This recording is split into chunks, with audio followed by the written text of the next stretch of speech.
move ahead with highlighting some success stories. We've brought three terrific past honorees together who are going to share their own stories of pivoting in action. I'd like to introduce and spotlight the success segment speakers.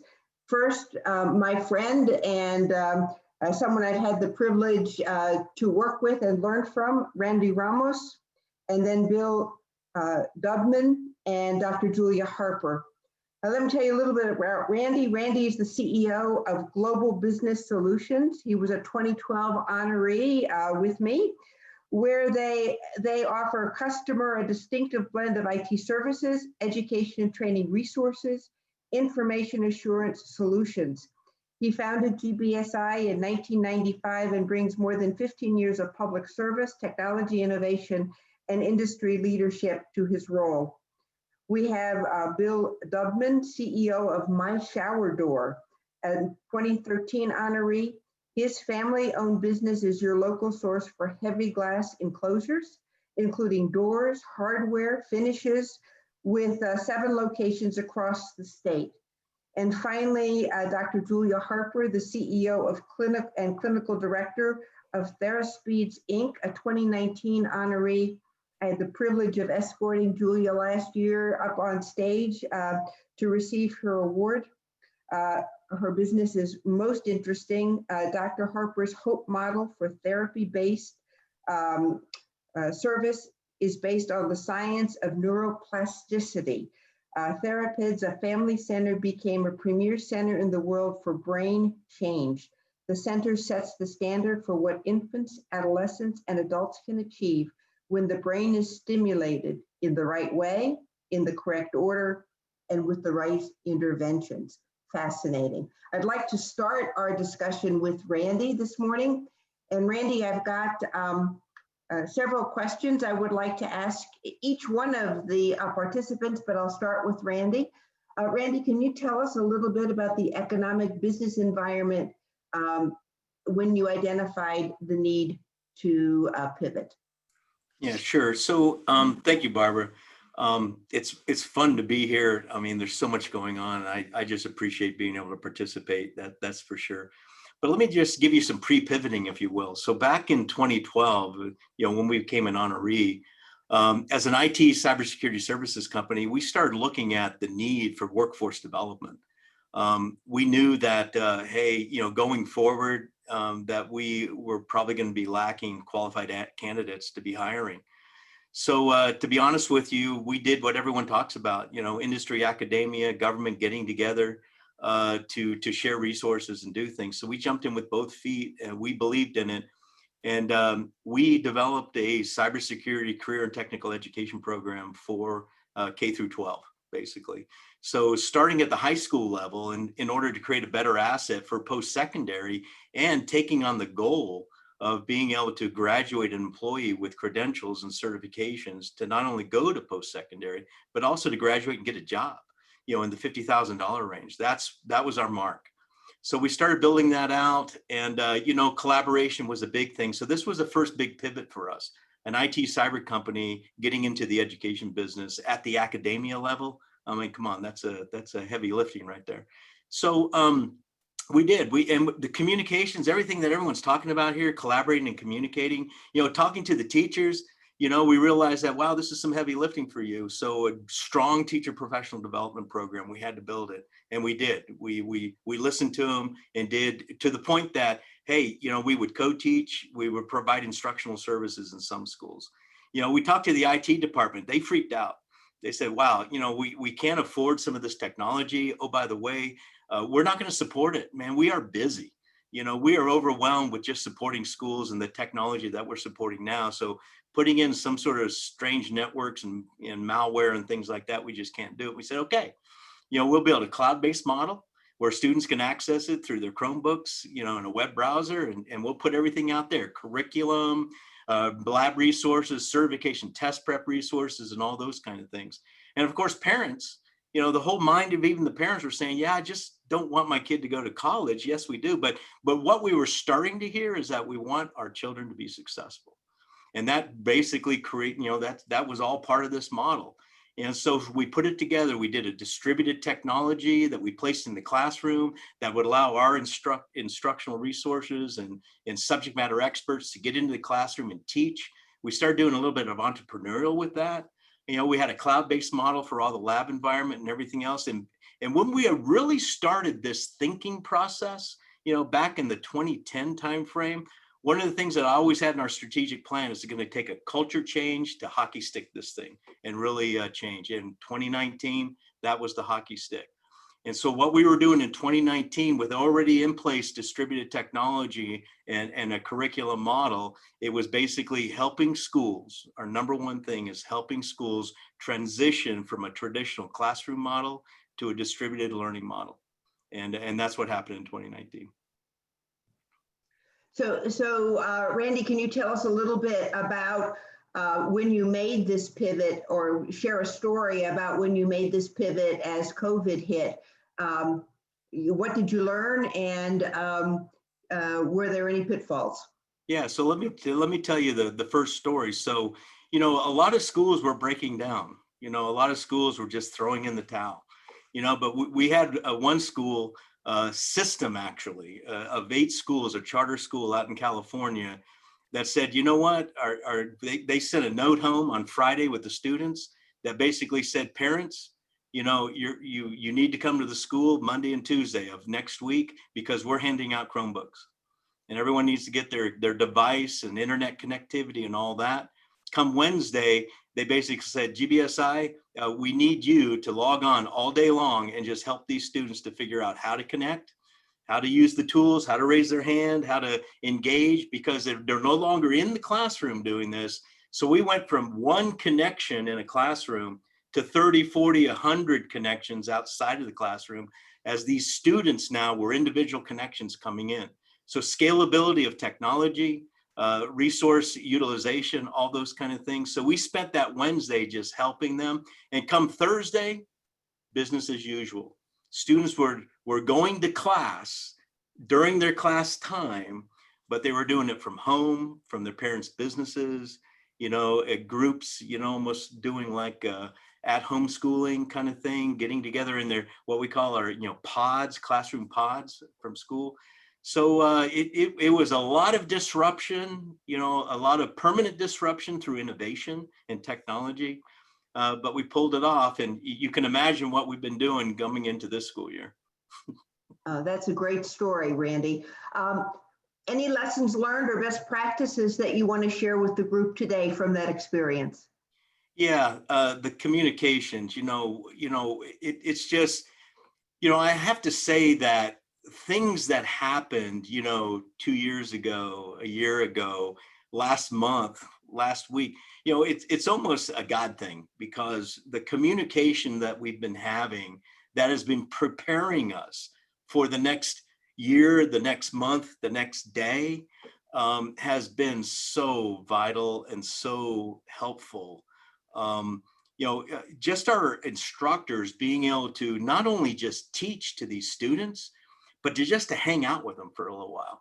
You know, I almost get emotional about it, because just hanging out with them, because there's a lot going on in their lives. You know, the stress that even a teacher has of just saying, wow, you know, this student hasn't been in class for a week or two. We don't know what's going on with them. There could be issues at home. There could be issues in the community, you know, but that resource that we can be in connecting to them and then reaching out and being able to communicate, or using that as a pipeline of communication, you know, just the conduit to facilitate that, has been very, very rewarding.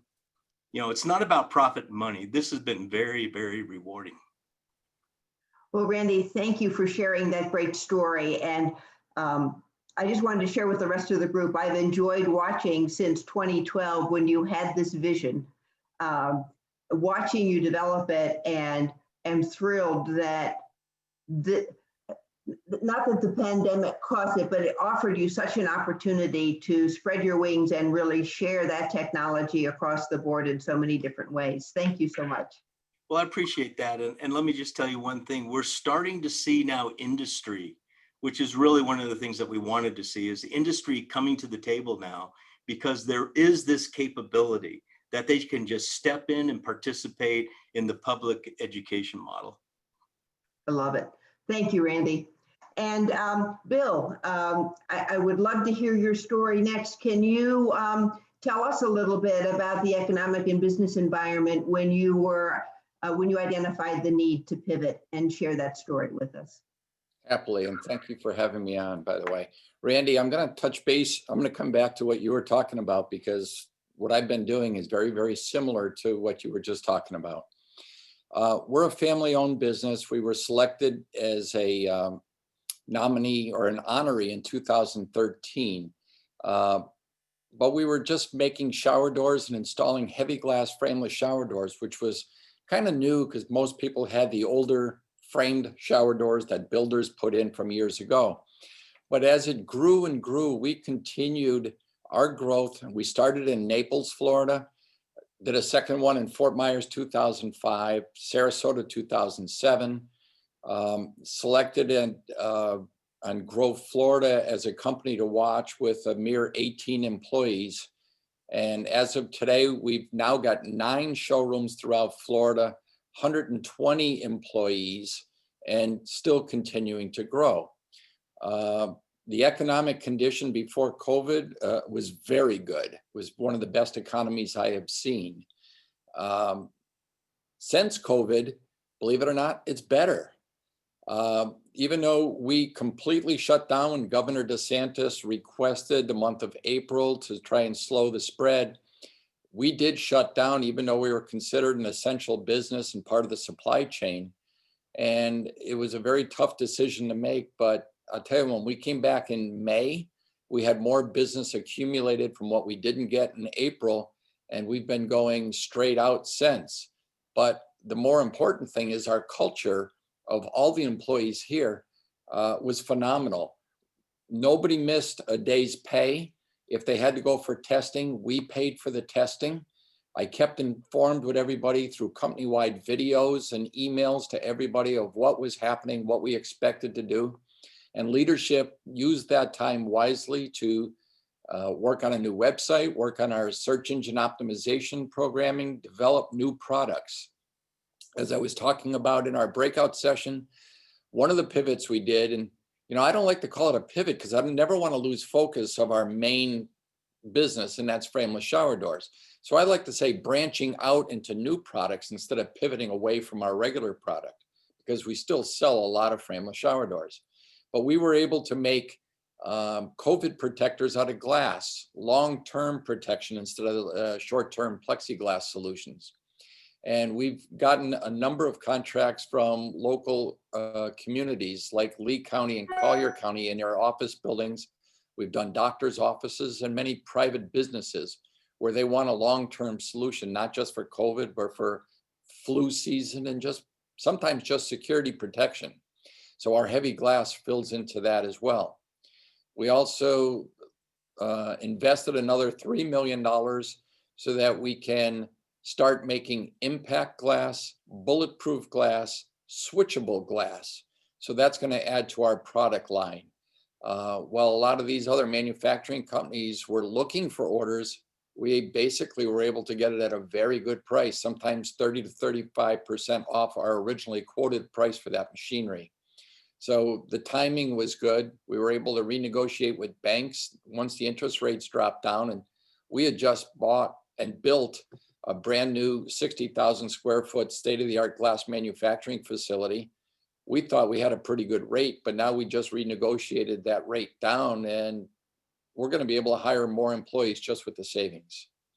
One of the things I want to go back to Randy about is you were talking about getting involved with the school system.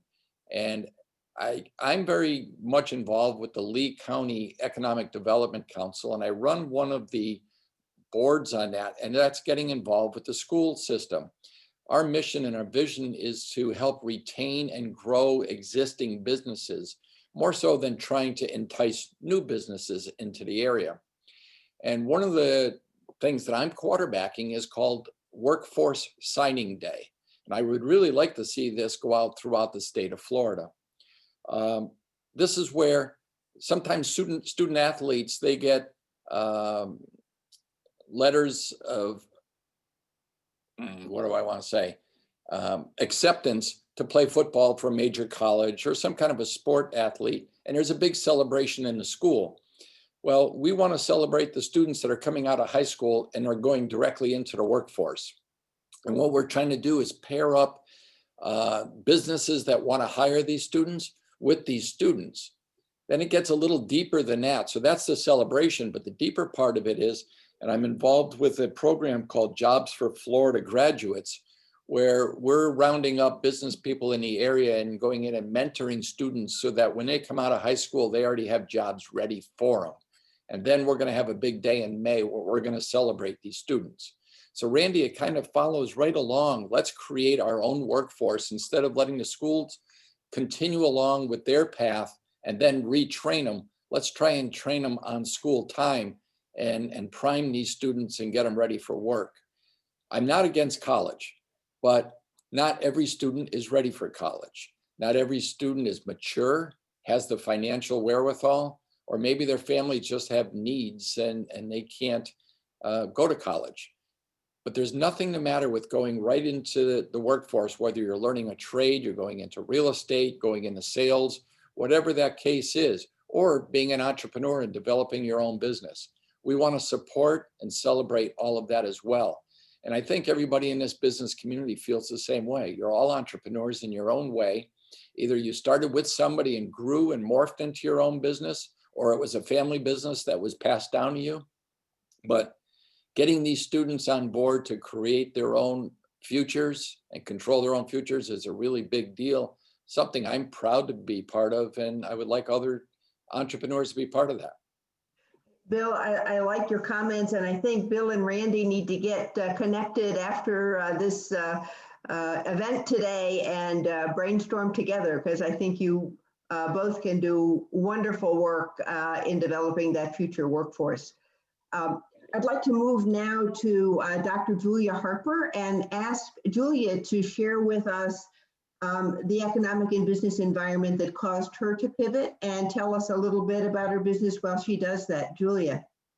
Thank you, Barbara. Thanks for the invitation. And of course, I remember walking so proudly on stage with you last year.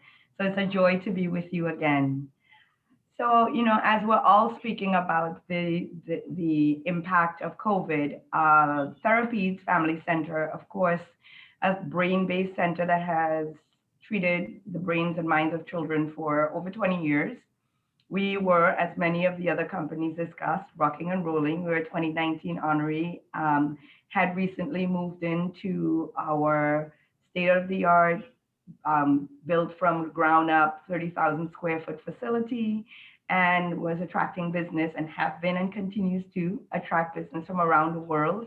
And so really setting a lot of great paces. I remember the beginning of 2020 thinking, yes, this is our year, we're moving forward, things are doing well. And then March hit. And at the end of March, we had to close our doors for multiple reasons. Our clients travel from all around the world. And as you know, travel was highly impacted. And we are a health-based facility. And yes, while we are considered essential and could have remained open, we felt that it was best for our employees and for our clients that we make the decision. So we weren't forced to close. That was a choice based on considering our values of compassion, of change, and of service. We thought it was in the best service of the team and of our clients to close the doors, especially since information was limited and we were concerned about when things were going to get difficult here in Florida. So we were actually closed for 11 weeks, and it was a difficult time for us, but we used that time, first and foremost, to really deepen into what we do. We immediately mobilized our staff and was able to work on things like deepening our products. We were able to develop products that we already had in place, like we have a continuing education component of our business, where we train therapists around the world globally online. We're able to deepen into that platform, and a lot of our staff supported us in creating a bilingual platform since we have clients and therapists from around the world. So we're offering classes now both in English and Spanish. In addition, one of the things that happened is that a lot of therapy centers immediately went on to distance therapy. And we made a very, very clear decision that we were not going to do that. It was not in line with our service model. We worked, like I said, on changing the brain and on accessing neuroplasticity. And unfortunately, that's not something that you could do effectively online. You have to have your clients in front of you. And so we were faced with that challenge of how do we reach our clients when, how do we continue to provide service when we couldn't have our clients physically in front of us. And so we were then able to dig in and think about, again, that value of service. We can't provide the direct intervention, but what service do we have that we can offer them? And so we developed client contact and was able to work with our clients around the world from the perspective of interacting with parents, providing them with education, helping them with how do you support a special needs child through this pandemic? How do you support your family? There was so much uncertainty, so much fear. Everybody's going online. The difficulty with being online. How do I educate my child? So we really spent a lot of our time, the leadership team, our expert clinicians, going online and providing education and information and support. And that was a program that we had thought about developing for many, many years. And again, the opportunity came up with COVID that we were able to develop it and found it to be highly successful. In addition, because we are a brain-based center and we focus on neuroplasticity, one of the things that really struck me is the effects of all of the screen time that we would be experiencing being that we're all forced onto screens. It wasn't just the children being forced onto screens for schooling, it's all the adults for, we were socializing through this, we are socializing through the screen, we're educating through the screen, we're working through the screen. And I know that the brain is plastic. And so I began to be very concerned about what's going to happen to our brains post-COVID, because I do believe there's going to be a post-COVID. And looking into the research, what we recognize is there is a need for education about screen time use. And so that helped us branch off into a completely other side of our business that's called brain health consultations. And what we're doing with brain health consultations is we're actually providing consultation for parents on how to make the correct choices, conscious choices, to preserve and protect the brains of their children, because we do need them to have brains afterwards. We developed consultations for schools on how to build brain healthy curriculums. Given that children need to be on the screen for lengths of time for education, how can we consider the brain and make sure that we provide healthy options? What are the habits and patterns of behavior that we can develop to protect and preserve the brain? We know that there's a way to protect and preserve the body, healthy things that we can do and things that we can avoid. We know that there's a way to protect and preserve our mental health. And so the question became, how do we preserve and protect our brain health? And we also provide brain health consultations to companies, because again, it was from our own experience, our employees being on a screen for hours, working with us, we realized, you know what, there's an effect of it. And we've heard it throughout the morning, even in the breakout sessions, people are talking about burnout. Yes, people are being efficient and working on the screens, but there is an effect. There are research is demonstrating effect on sleep, effect on emotional regulation and mental health, effect on physical health. And so we've reached out to companies that care about protecting the health of their employees' brains. We know that the most successful companies are the ones that know that the most important resource in their business are the people, are their employees. And so, yes, we want to appreciate that our employees are here and showing up and working for us, but we want to make sure that we say to them that this is a company that has a culture that cares about your brain, that cares about your health, that cares about longevity. We know that your brain is necessary for you to make the best decisions for this company. And you can't do that when you're on a screen for 8 hours without healthy options. So that's allowed us to really develop a global company where a global branch of our business where companies from around the world are now reaching out to us and hiring us to do these consultations to help them really protect their employees' brains. Julia, that's a great story, and I'm really glad to know somebody's looking at those impacts and doing something about it. Very quickly to wrap up, any lessons learned going through this time of shutdown and revamping your workforce? Any lessons learned that you'd like to quickly share with the group? Well, when we closed in March, we reached out to the bank, and the first question the bank asked us is, what is the resource that you need to most protect? And without skipping a beat, we said our employees.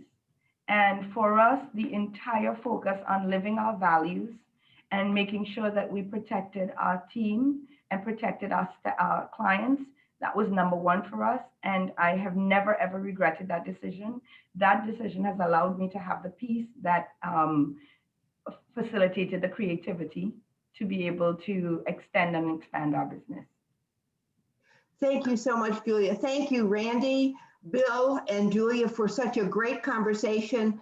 I'm so excited about the things that Randy talked about in terms of impacting our schools, and Bill's interest and connecting, again, building the future workforce, and Julia, ensuring that we're taking care of our brains moving forward with all of this on-time, online work. Great comments, and congratulations to all of you in moving successfully through this time period with the way that you pivoted and improved your businesses. Thank you so much.